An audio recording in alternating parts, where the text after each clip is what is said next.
So recently I just turned 40 years old and I wanted to treat myself to something nice.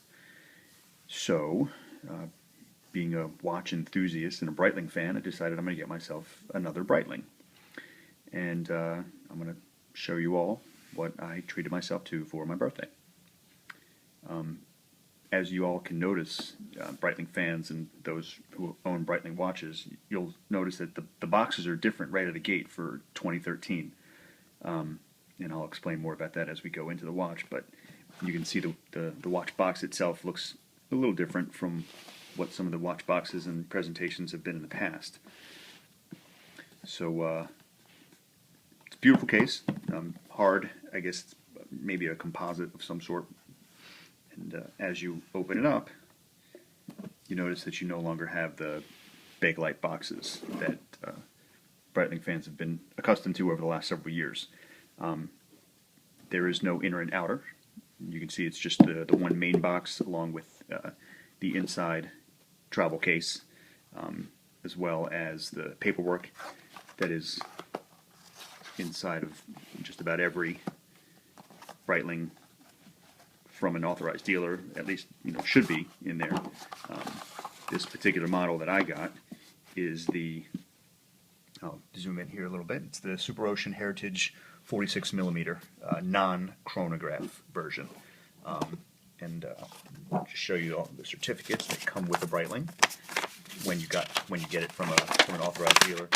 This way you know you're purchasing exactly what you should, with numbers and serial numbers and certificates, and your international warranty, which also has your serial number as well as the company that you purchased it from. In this case, me being in the Baltimore area, I purchased it from Radcliffe Jewelers, who is an authorized Breitling dealer in Baltimore.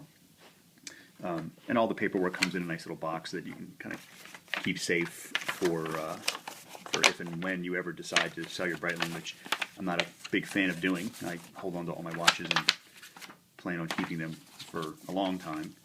But that's how, if you ever decide to sell a watch, people know that it is authentic and not fake, as there's so many out there right now. So if you are in the market to buy a Breitling, I would recommend doing it from an authorized dealer, not from, I don't know, some sort of website, because I've heard horror stories of people spending a lot of money for not authentic Breitlings.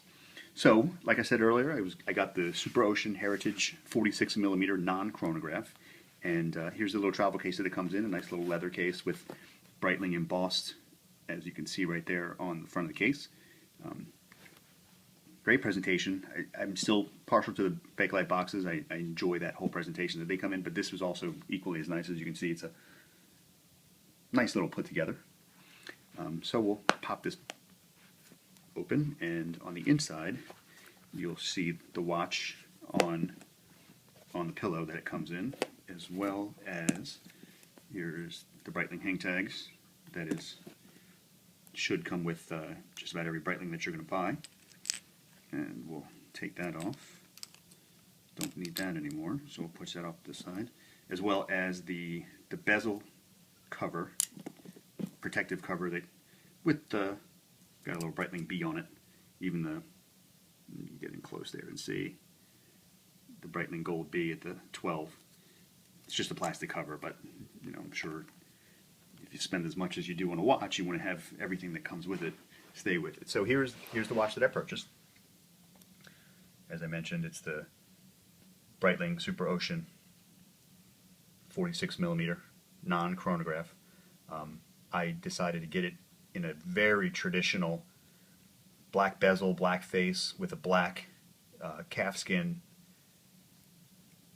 deployment bracelet, meaning it's leather, yet it still goes on like a bracelet.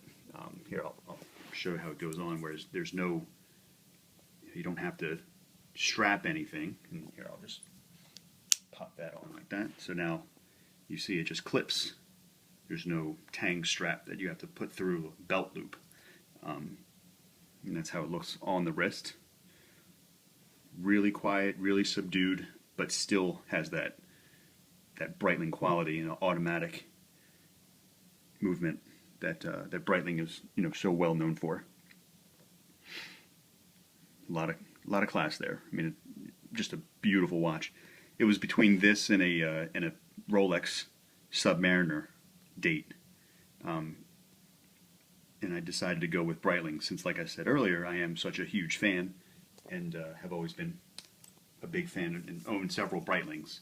So I just wanted to stay in the Breitling family. I also own a Super Avenger and a Chronomat Blackbird as well, and now I just added this one to my list, as well as a digital B1. And beautiful, just a very classic piece, signature Breitling, screams class. Pretty thick also for a non-chronograph, with a really big crown, a relatively decorative and ornate crown, if you ask me. I think it's kind of bigger than a lot of the other ones that I've seen. You can see how it kind of sticks out there pretty far. But this is my new Breitling, and thrilled with it. Love it to death. We'll wear it. You can see on the back all the etchings, serial number, model number. A for stainless steel with the movement 17, the B17 movement. So there you go. Breitling SuperOcean Heritage non-chronograph in a 46mm, along with everything else that comes with it. Hope you enjoyed it. I know I will.